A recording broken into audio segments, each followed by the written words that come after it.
آپ نے فرمایا ہے کہ خاوند بیوی کا حاکم ہوتا ہے، تو خاوند کو بیوی کو طلاق دینے میں کہاں تک اختیارات ہیں؟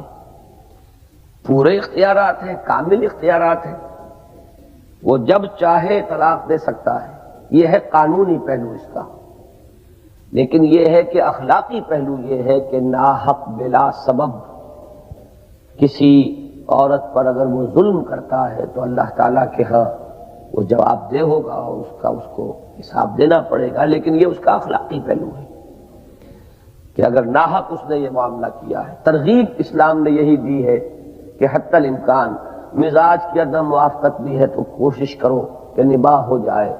اگر تمہیں اپنی بیوی کا کوئی ایک وصف جو ہے وہ ناپسند ہے، کوئی عیب ہے تمہارے نزدیک، تو تلاش کرو شاید اس میں کوئی دوسرا پہلو جو ہے خوبی کا ایسا ہو کہ اس پر نگاہ کو جماؤ، اور کوشش کرو حتی الامکان کہ یہ جو بندھن بندھ گیا ہے یہ بندھا رہے، یہ کھلے نہ۔ اس لیے کہ ان ابغض الحلال عند اللہ الطلاق، طلاق وہ چیز ہے کہ جو اگرچہ حلال ہے لیکن اللہ کو بہت ہی ناپسند ہے، مبغوض ترین شے ہے۔ البتہ یہ کہ قانونی لیول پر یہی ہے کہ یہ اختیار مطلق ہے، مرد کو وہ جب چاہے طلاق دے سکتا ہے۔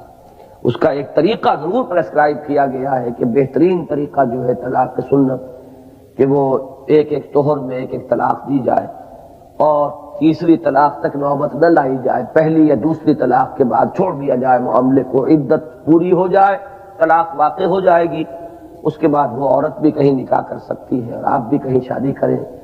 البتہ یہ ہے کہ اگر آپ رجوع کرنا چاہیں تو رجوع کر سکتے ہیں، دوبارہ ان کا نکاح ہو سکتا ہے، لیکن تیسری طلاق بھی دے دی ہے تو اب نکاح نہیں ہو سکتا جب تک کہ کسی اور مرد سے اس عورت کی شادی نہ ہو، اور پھر کسی وجہ سے کسی وقت وہ مرد بھی اسے طلاق دے دے یا وہ فوت ہو جائے، بیوہ ہو جائے وہ، تو تب دوبارہ اس پہلے شوہر سے شادی ہو سکتی۔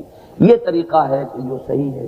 لیکن یہ کہ اب اس میں بیک وقت 3 طلاق دینے کا جو مسئلہ ہے تو فقہائے احناف کے نزدیک تو وہ اسی طرح مغلظ طلاق ہو جاتی ہے۔